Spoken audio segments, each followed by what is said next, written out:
Welcome to the Daily StockCast. I'm Paul Wall, and today we're going to talk about GGII, reverse mergers, the OTC. Talking about many different things. We'll see how it goes. Roll the credits.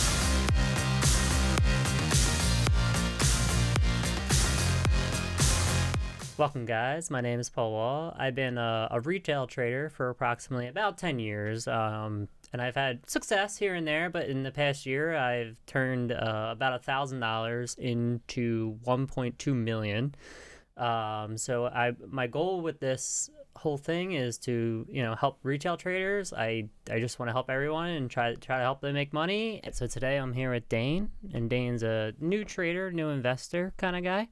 And he has some research that he's done on Hempaco, and he wants to get into that. But first, let him introduce himself, and then we'll go into the research of Hempaco after that. Yeah, thanks for the intro, Paul. Welcome, everyone, to the podcast here. Just want to say that my retail trading experience is really not that full-fledged at this point, but, with the mentorship of Paul from, right over here, it's been a really great experience. My curiosity just peaks at this stuff. And overall today, I think that we're going to be able to provide you with a lot of really key and clear evidence for a good investment opportunity within GGII and Hempaco. Definitely a lot of stuff out there that some things are not things that have been seen in the public maybe, but we've found, last week, and most things are public, but there's definitely a lot of stuff out there that for this reverse merger, that's one of the biggest reverse mergers that I've ever, if not the biggest reverse merger I've ever seen in my 10-year trading career. Yeah, it's really interesting talking to Paul on this stuff because, my experience with OTC markets, retail trading as a whole here is just... I'm so new to the game here, but all the stuff that we're going to lay out today, I think is going to be, it serves as really promising information so far. And I think that, the value that we place in a stock like this is pretty high to date. At this point, we talked about this from probably when, GGII was about 2 cents or, around that 2 to 3 cent area. And even then we were a little more unsure until they came out with the press release and then going shell status instead of just pink no information. Sure. And all that. So but that was 3-4 weeks ago ish, and then we've progressed very, very far since then, but we can definitely go back and talk about how we've got to that point until now. Yeah, so why don't you provide the audience with, I guess, you introduced me to GGII, so I guess the story there, right? So how did I hear about this stock is directly from Paul here, and yes, I called him up on a Friday. I didn't even know how to close out options position, so I called him up on a Friday. Correct. And then he gave the the recommendation here that, hey, if you're ever going to make an investment, here's one that you should probably make. This might be the proverbial money printer scenario. So, possibly. I was really excited about it. So, yeah, why don't you go into how did you find out about GGII and what is GGII? What's it traded on? Right, just some basic information here. GGII was a no information OTC stock. So, basically, there's no information on it. We don't know what's going to happen. Mm-hmm. However, there was a lot of speculation because they had changed their contact information to be basically the same contact information as Hempaco. Okay. So we're like, oh, well, that's kind of weird. Like, why would that happen, right? Like, something's fishy. And you can only change your contact information if you are the owner of the company or you're some kind of board of directors or whatever. So you can't just take, you and I can't just log into Apple's information and change their contact information to be our house, right? Sure. That's not going to work. So when that happened, I was, I'm on Twitter, always looking Twitter, stock twits, whatever. I'm on everywhere, just looking for random plays to, find. And someone recommended it was like, oh, look, it's a possible reverse merger play. And I was like, okay, that piques my interest because reverse merger plays generally run very large. Yep. TSMP went from 0.0001 or whatever it was all the way up to $1.80. So I was like, okay, I'm kind of looking for reverse merger plays. Let's see what's going on. So, when I see, there's a little bit of Twitter buzz, there's a few guys on Twitter that were talking about it that, I respect, and I thought they weren't they're not lying. So I looked into it and I was like, oh, sure enough, the contact information is the same. Oh, that's really strange. Right. And that's kind of when we started to like get more interest. Where millions of dollars a day we're trading, and it's not, it's not just $10,000 a day or $100,000 a day. It's millions and millions of dollars of trading. I'm like, all right. And I remember I told you I was like literally follow the money, because if there's someone, if someone's loading up, if there's $17 million a day trading in the over-the-counter markets, the OTC markets, and penny stocks, that's a lot of money. Like, someone knows something that's coming, and then eventually they start the filings and, becoming the shell. Then they have the shell thing. Yeah.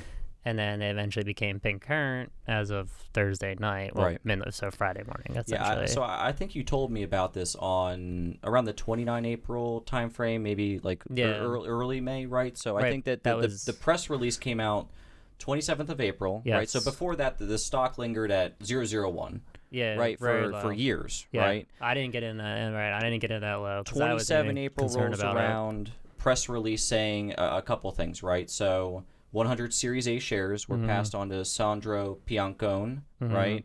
And that those were passed over, and then Sandro Piancone is the CEO of Hempaco, right? So it's very clear writing on the wall here, right? So for a situation like that, I think it's very clear and evident that this could be a potential reverse merger play, right? So that's people see that, they think, oh, this might be valuable, right? So what's the value proposition in terms of what's Hempaco's value, right? And versus what GGI's previous value. So the stock starts super low, right? Because it's not worth zeros, anything, right? It's not trading anything. It's illiquid, it's right? Illiquid. It's just nonsense, worthless, right? Yeah. So what does Hempaco's value bring to the table here, right? So I mean, like, we can share the information here, I think, with the audience and that.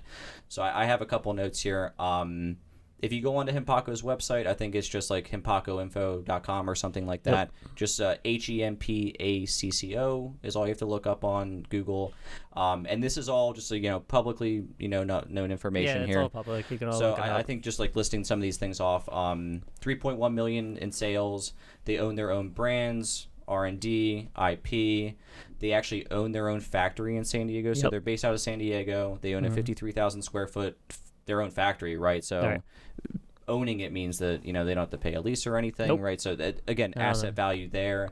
They have over 600 vending machine kiosks, and then over 20 co-production brands. So I mean, what do they make, right? So this is they are a CBD cigarette hemp smokable company that sells packs, white label packs for CBD brands. Yes. Right. So CBD growers send their CBD to Hempaco, and they package and deliver, I guess, a couple different lines of products, right? Yeah, so their product lines are exactly, but there's many different product lines. Right. So they have their own product line. It's called The Real Stuff. It's 20 hemp cigarettes in a single pack, retailing for $19.95 right now on their website. So Paul and I ourselves actually tried. I've ordered a pack myself.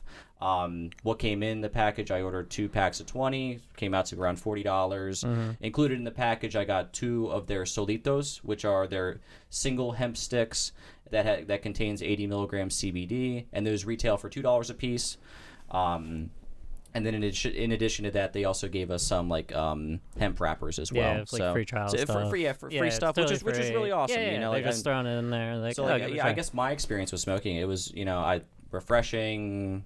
I enjoyed it. Yeah, it gave me a little bit of a buzz. It's definitely not like a THC high by any means, but it was relaxing. And I think that the market that they're really trying to enter is they're trying to disrupt big tobacco, right? So they're trying to enter that $1 trillion tobacco industry, take a small share of it, a large share of it, whatever they're targeting, but they see themselves as this unicorn figure. Right. So what's unicorn for someone? So unicorn, anyone who's listening, unicorn is basically, in a stock sense, is like the one in a million stock that takes you from $1 to or $10,000, some crazy amount. But it could be anything, right? So even going from 001 to $2 is a unicorn, right? Because you're making hundreds and hundreds of percents or thousands of percents. You know what I mean? So that's why, Jorge is all on the unicorn train. Yeah, so he sends out the stickers, and he puts the unicorns in his posts and all that stuff. Yeah. So Jorge Olson is the CMO, Chief Marketing Officer for Hempaco. Sandro Piancone is the CEO of Hempaco, based out of San Diego. Yes. And I guess just some other, interesting facts about the Hempaco company that's going to potentially reverse merge into GGII and go public, right? So yes. They have 12 pieces of IP ready to file at this point, including the Real Stuff, which is their own hemp cigarette brand. They have vending machines and then joint ventures with other brands as well. Yeah. So some interesting things about the numbers here is that the vending kiosks, they have over 600 of them valued at $8 million, right? So not only do they own their own 53,000 square foot factory, they also have just $8 million in assets in terms of vending machines that can produce more revenue for them. Yeah, and just what you said about the JV partners, they also have the expo coming up. That's right. June 1st to 3rd. So they're talking about, we're going to have our JV partners there. Yeah, great, but we don't even know who they are. But that's the thing. So they're going to tell you, they have to tell you in the next week kind of who their JV partners are, because if they don't, then you go there and you're like, oh, I found out so-and-so. That's true, yeah. So they have to kind of publicly release it between now and Friday, basically. Say, hey, we're doing business with this person, we're doing the business with this, company, blah, blah, blah.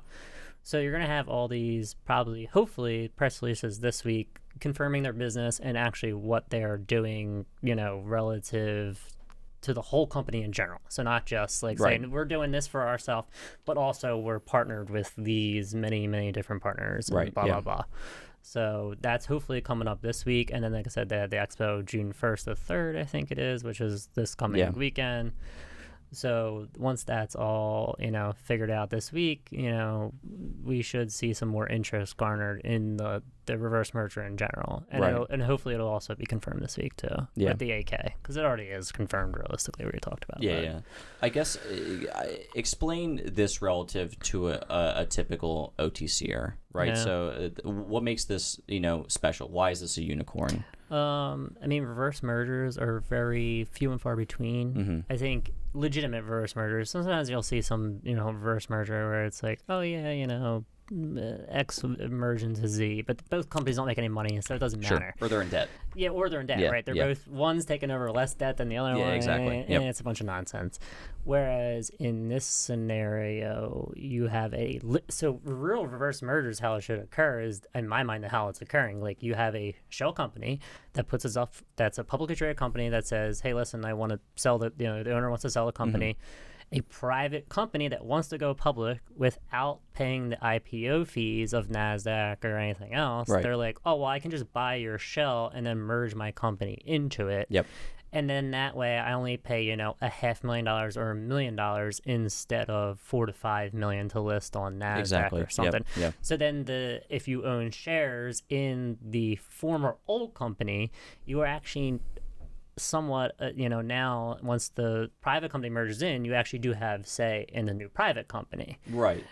It depends on how much, how much the private shares convert at and a bunch of different other things. However, you do actually have say in the new private company. So when we saw it against the S&P, we talked about it a million times, they merged in with no revenues whatsoever to start. Right. And maybe they will have revenue. That's a speculation, right? So the price goes up.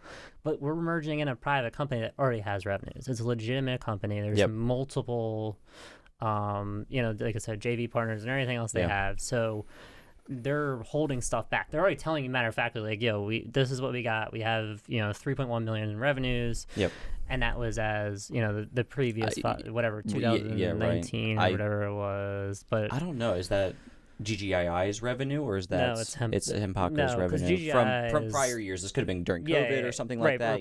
Or the year pre-COVID, because I know stuff happened. So but that, who cares? It doesn't matter. Either way, they're merging in legitimate revenues into a... They've already demonstrated they can make money. They know how to run a business. Yes. That's what they're showing us. They're a legitimate, real business. Yeah. And they're merging in a legitimate company into a shell company, which in the OTC is extremely rare. And I don't think I've seen it in 10 years, honestly.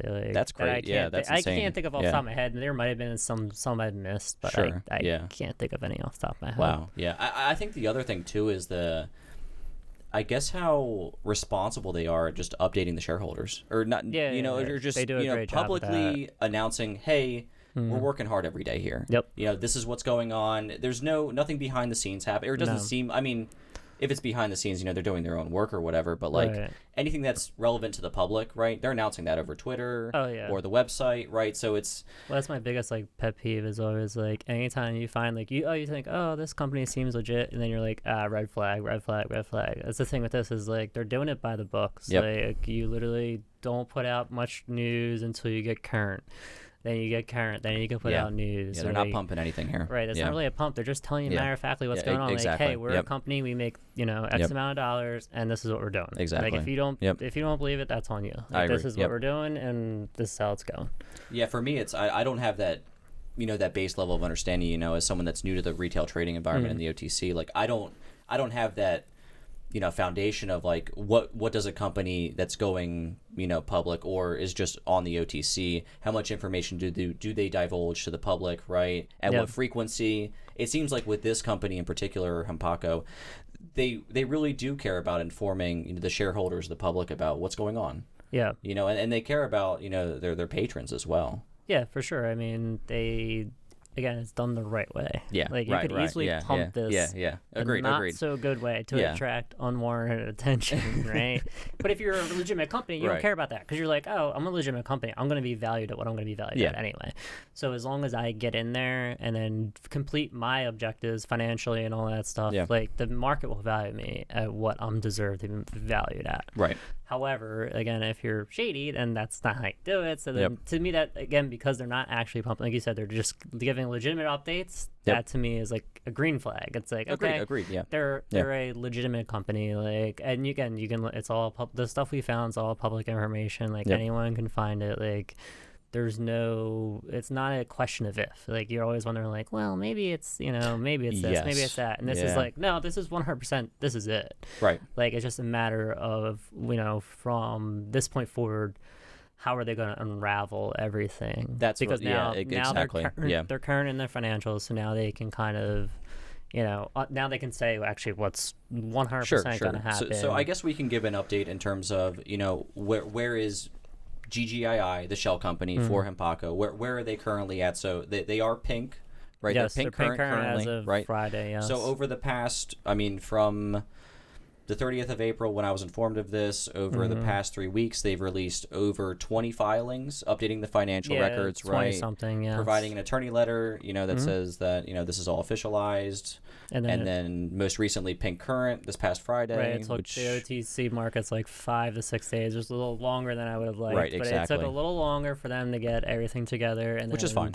Yeah, it doesn't really matter. Because, again, it doesn't matter. If you're a legitimate company, agreed. Yeah. Time doesn't matter. For me, it's always... I want to see the company grow as fast as possible, right? So the impatience gets to me because I'm just so excited for what they have to come. And you're annoyed too because it's not in their control. They filed everything. Yeah, They're agreed. Now it's in your control. Like you're in OTC markets. Let's go. And they're just sitting there we'll get to it. And that's super annoying. But now that they're pink current. Now we can finally actually probably move this. Hopefully this week we move towards unraveling, like I said, more of what their whole business is in general. Yeah, agreed. Yeah. So now they can provide actual press releases on these things. Yes, I almost can, again, almost for certain say that there's going to be press releases coming out just because there's no way they waited this long and didn't release anything to not release anything. Yeah, something's going to come out where they're going to be like, hey, we're dealing with this person or this company and blah, blah, blah. Yeah. So I guess we can give some update on terms of what the numbers are for the company in terms of the shareholder numbers. Right? So what do people care about in terms of the numbers? So the stock price rose over 10,000% in 30 days, which is I'm assuming is remarkable on the OTC. I mean, it happens. Yes, it happens right? once in a blue moon. It happens, right? So it's but it is of course it's crazy. Yes. So the market cap is 375 million currently. There's no dilution until 2022, which is why I actually wanted to bring that up. Yeah. So why don't you review the no dilution aspect? So there was in the one filing, not everyone, but there was a few people freaking out because they were like, oh, there's two. I remember you and I were texting that. It was like there's two notes.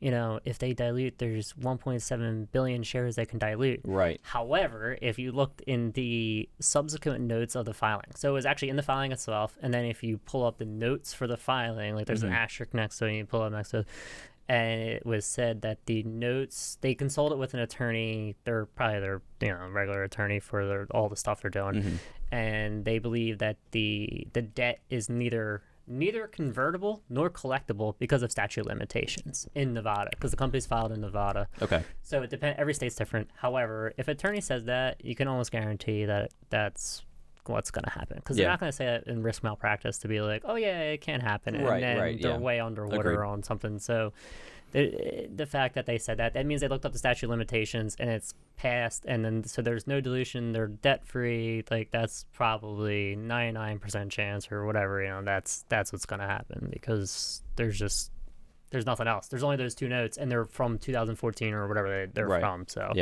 they're from the old company. So, and I guess in other words, there's also, they plan on having their products available in over 100,000 retail stores. And also, I guess most recently, so they do have a podcast that releases every Monday. It's called the Reverse Merger Podcast, oddly enough. Right. And so many hints. Now it's not a big deal, but back then... It's not a hint, but I mean... three weeks ago So Jorge also plans on authoring a book at the end of the year that's called Reverse Merger. And that's great, I mean, like the whole team just seems very enthusiastic about the work, right? They absolutely believe in the product and the company. On Twitter, you can follow, and they do their own little, like I said, on Mondays they do the Twitter Spaces and all, and they do, when they went on the expo this past weekend or last weekend, they did all the Twitter Spaces and stuff, like, and they post videos all the time. Like, they're very enthusiastic about their business. They're very excited. Yeah, it's refreshing to see. I would say. Sure. So last week they were at the TPE Expo, so it's the Tobacco Plus Expo in Vegas. Yep. So they were able to figure out who's in the game right now in terms of, okay, can I partner with these brands? I think that there was some information released that they speculated at meeting with over 50 partners at one point, or having meetings with 50 partners. So they said, they definitely want to do business here. They want to grow the company. So the motivation's there. And I guess on the most recent Reverse Merger podcast, they also talked about their new Delta 8 THC hemp cigarettes. Which is so popular right now. Like Delta 8, I've heard that from not even them, just from random people I meet. They're like, oh, Delta 8 what is and Delta everything. 8, right? So Delta 9 THC is marijuana that people have smoked for hundreds of years, right? So what's Delta 8? So they move a hydroxyl group, right? One carbon over, and it's technically still derived from the hemp plant, so it's still legal. Right. So anything that's derived from the hemp plant is legal in the United States, right? Some states have notioned to start to ban Delta 8. Right, because it's... right. So that's too bad. In terms of the high that you can get off of a Delta 8, it's considered weed light. Right, so it's something that's a moderate high experience. It's way more tolerable, right? So for someone that I would introduce someone to marijuana off of Delta 8, I agree. Right, I would start them there and then say, do you enjoy this experience or not? Right. Then you can kind of upgrade yourself to traditional marijuana. Yes. Right. So they have that line of super popular right now. Super popular. You can get in any head shop you really go into. Yep. Right. So again, they're trying to market on that. That market in general. So and wasn't it Lou that said how much they're going to make off of that? So in their most recent Reverse Merger podcast this past Monday, Lou, one of their manufacturing officers in the company, he mentioned that they can profit they'll generate revenues from $2 to $3 million a month just from their from their Delta 8 line of product. Right, because he said $2 to $3 million, and then I forget. He was like, Jorge corrected him. It was like, what, a year? He's like, no, I mean a month. Which is great. That's incredible. 3 million revenues a month, right? That's incredible. Right. So you can already see the business grow from their 3.1 million revenue, that's right, to 30 million to a that year a month in revenue, right, from one product line. Right, and one product. Right, so that's remarkable. It's so popular right now.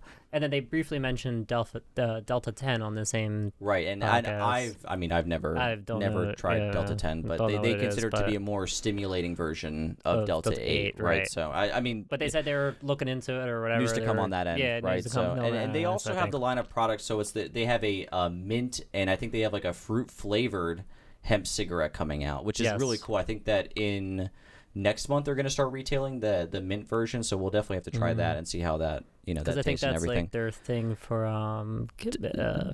menthol, like comparative to menthol without menthol or whatever. Because menthol might be banned, so they're looking into probably which is great. I mean, like these guys have smart ideas, right? Trying to capture that product. Exactly. Like if menthol's banned, okay, what are you going to do? You probably got to go to some kind of spearmint or whatever, because that's the same similar feeling to that. Yes. So I agree so this that. is what the numbers are right now, but in terms of the future, they also have some really cool stuff to gain more public attention to the stock, right? So they have a Netflix documentary that's, I think, staged to air in Q3, Q4 this year. Yeah, it's definitely already shot. They have a preview on the website even. Yeah, you can see the preview. You can see the preview. Sandro's in it. Yep. I'm sure Jorge's all over it, right? Yeah. Not only that, they also haven't announced officially what the celebrity endorsement is, but they do have it on their website that they do have a celebrity endorsement. Right, they have a celebrity endorsement, and I feel like that is coming out soon. I would guess so, maybe in the summertime. Or even within the week now, because they're current. I don't know. Yeah, I don't know either, yeah. Celebrity endorsements, I mean, just from a OTC standpoint, celebrity endorsements don't go well when you're not current, because then the SEC is like, what are you trying to do right here? Are you like legit or are you not? Yeah, so if you come out and you say, yo, we're legit, and like they're fine with that. Like celebrity endorsements are totally cool. Yep.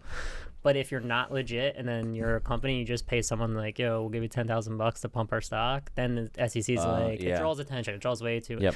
So and they're playing it by the books, right? Right, they're playing this all the books. So if you're a legit company, you just say, hey, I'll sign you. We'll give you the money up front. We'll sign you. Sure. Just don't say anything until we tell you we're ready for you to say something. Exactly. So those things are things to look forward in the future, including Netflix and, everything else that's going to come out, and plus possibly more Delta JV partner stuff. Yeah, they got the shotgun loaded here, right? And they're just, and I'm sure these guys seem smart, right? They'll strategically announce these things at the appropriate times. Yeah. Right.